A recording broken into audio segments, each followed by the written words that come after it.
When Kane Parsons uploaded the Backrooms onto YouTube back in 2022, it almost broke the internet. Everyone was completely blown away by the world he carefully built.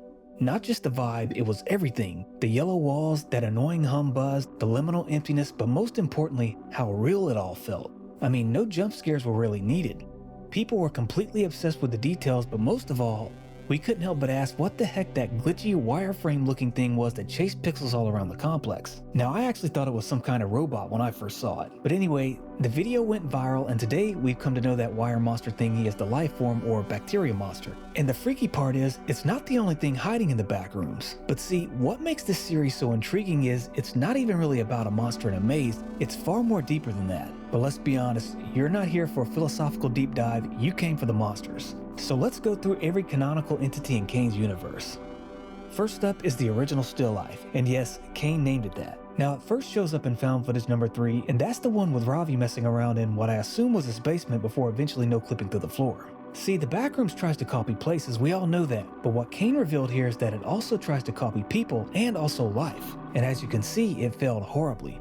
These things are the result. They're not people in costumes, they're basically like failed art projects, inhuman abominations trying to look human. Now, we never really got a clear look at it due to the lo-fi resolution, but we do see enough to know it's not normal. And up until its brutal reveal in found footage 3, the only other entity we had seen was the Lifeform. So the still life was completely unprecedented for Kane's universe at the time. Kane created it along with the Lifeform as the only 2 canonical entities in the original series, and this was our first time ever seeing an actual still life, and needless to say, it was pretty freaky. Now next up is the Lifeform. This is the one that pretty much started it all. Many refer to it as the bacteria monster mostly due to the fact that Kane titled one render bacteria early on, but in every official context and on Discord, he exclusively calls it the Lifeform. And of course, it's not human turned into bacteria, nor is it some zombie virus. So what exactly is it then? That's the thing, we don't really know. In canon, Async finds it on motion cameras first, but in Pitfalls and Found Footage 1, we see what it actually does. It's an ambush hunter that can mimic human voices on loop. It stalks, hides, and watches before making its move. And when it does move, it's tall, thin, and wiry with no feet and these tentacle-looking arms that drag along the floor with what I can only describe as needle fingers. Everything is wrapped in this cable-like mold, and evidently it's stupid strong. I mean, it threw a metal chair at like 60 miles per hour and lifted Kane up like he was a baby. Of course, every kill has been off screen, but when it grabs you, you're basically done for. Next up is the red-headed still life. Now in the movie, Kane really leveled up the still lifes here. And the movie also confirmed what Kane said about the YouTube series, that the still lifes aren't people, they're copies, essentially flawed replicas. Like the Backrooms tried to 3D print a human from memory and messed up hugely. The red-headed still life is one of the creepiest because she barely moves. She just stands there like a mannequin that forgot how to be human. But when she does move, well, as you can see here, it's beyond creepy.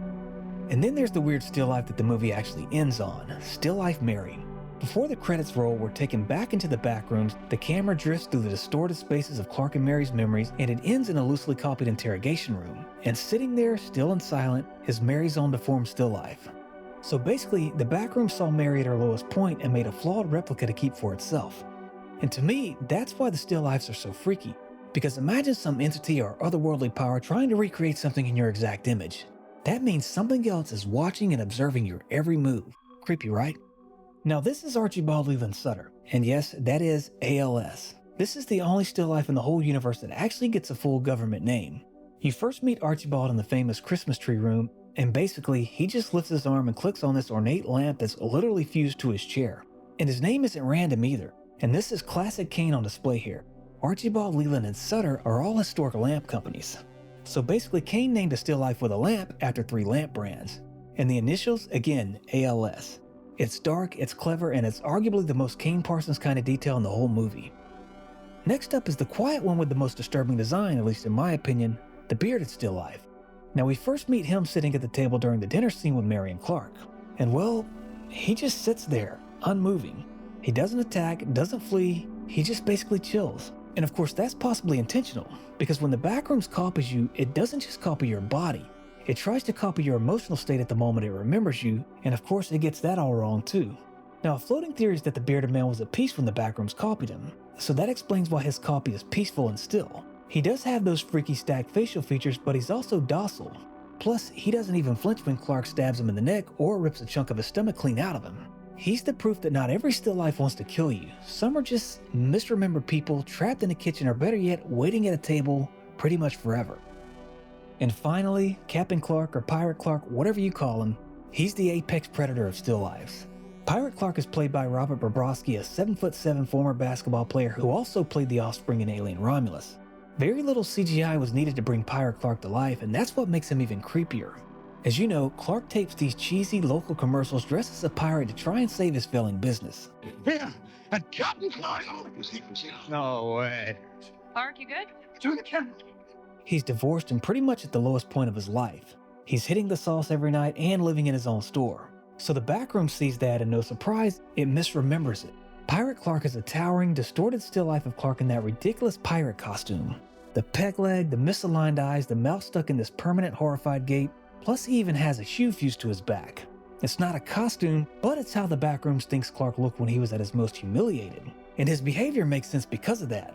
Because copy not just your body, but also your emotional state at the time.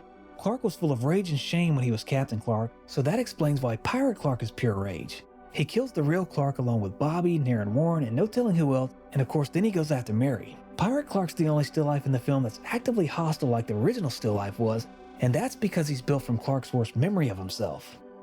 And if you think Kane stopped at the still lifes in Lifeform, he didn't. Because there's also the green glow that you saw in found footage too. Now technically it's not a monster, but it is his energy, because see, the complex is constantly growing and rewriting itself, and that green glow is basically reality tearing open to add more rooms. The other is known as the growth. Now this one is almost never talked about, and it's probably because we've never fully seen it. It's basically this organic, fleshy looking mass that spreads like mold. Many have theorized it's the black substance that the Lifeform is made out of, and honestly, that's probably the most accurate theory of all. And finally we have the elusive furniture crabs. Even though we've yet to see one, Kane did confirm that they exist. He's got a little, we don't ever see it, but he's got a little lab back there. If you were to walk into the back area of his house, there'd be a bit of a still life. The room where he asks the many questions of the organic tissue. Still my house, after all. And the furniture crabs. There's a little table that scurries around like a very fast crab. Sort of like a head crab. That sounds terrifying. Yeah, no, Clark, specifically Pirate Clark, hates it. So maybe the furniture crabs explain what Clark meant by writing "tables don't bleed blood" on his weird little mural. So anyway, Kane's Backrooms isn't just yellow halls and one wire monster, it's a whole ecosystem. Monsters made of bacteria that mimic you, failed human photocopies that sit at dinner tables, a green energy that builds the maze, and furniture that bleeds. So that's pretty much the whole roster, for now at least. Because who knows what kind of twisted creation Kane's gonna cook up next. So anyway, if you made it this far, thanks for watching.